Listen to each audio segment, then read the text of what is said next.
ஏல அம்மா வேலையெல்லாம் முடிச்சுட்டு தான்ல வருவா படுக்க. சரி பிள்ளைகளா வாங்க வந்து படுங்க. ஏப்பா நான் தான் பெட்ல படுப்பேன், அவனை கீழே படுக்க சொல்லுங்க. ஏல நீ கீழே படேன், பாப்பா மேலே படுத்துக்கிறட்டும். ஏப்பா ஏப்பா அவ தான படுக்கறா, இன்னைக்கு நான் படுத்துக்கிறேன். நான் இன்னைக்கு விட்டு தர மாட்டேன் பாத்துக்கோங்க. ஏல கீழே வரையா இல்ல உன்னை அடிச்சு வெளுத்து கீழே தள்ளி விடவா? ஏன்பா ரெண்டு பேரும் சண்டை போட்டுக்கிட்டே இருக்கீங்க, அமைதியாக தான் இருங்களேன். ஏம்மா இன்னைக்கு அவன் மேலே படுத்துக்கிறட்டும், நீ கீழே படுத்துக்கோயேன். ஏப்பா நான் தான் மேல படுப்பேன். என்ன பேல சத்தமா இருக்கு? ஒண்ணும் இல்லம்மா.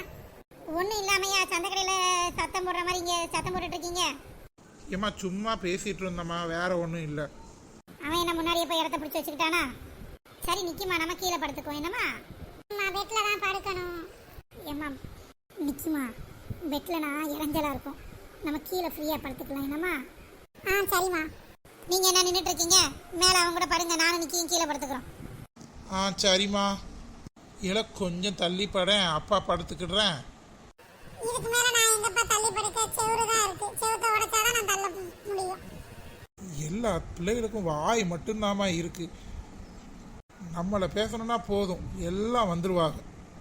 இதே அவங்க அம்மா சொன்னால் சரிம்மா நான் தள்ளி படுக்கிறேம்மான்னு சொல்லிட்டு கிடக்குங்க. நம்மனா வாய் நீண்டுட்டு வந்துடும் பிள்ளைகளுக்கு. ஐயா ராசா நல்லா இருப்ப, கொஞ்சம் தள்ளிப்படியா. அப்பாவுக்கு இங்கே ஒட்டில் படுத்துட்டு கிடக்கேன், படுக்க முடியல அப்பாவால். நிக்கிமா தூங்கு. என்னம்மா? சரிம்மா.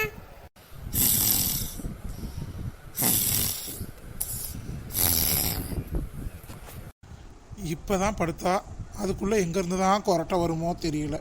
பிள்ளைகளும் பாரு நல்லா தூங்கிருச்சு. நம்ம தான் விடிய விடிய வீட்டில் மாதிரி முழிச்சுக்கிட்டே கிடக்க போகிறோம் போல். இன்றைக்கி நமக்கு சிவராத்திரி தான். கீழே வந்து படுக்கிறதுக்கும் வழி இல்லை, கட்டில்லையும் இப்பையோ அப்பையோங்கிற மாதிரி கிடக்கும் உழுறதுக்கு. இன்னைக்கு ஃபுல்லாக முழிச்சுக்கிட்டே தான் நம்ம பொழப்பு போக போகுது.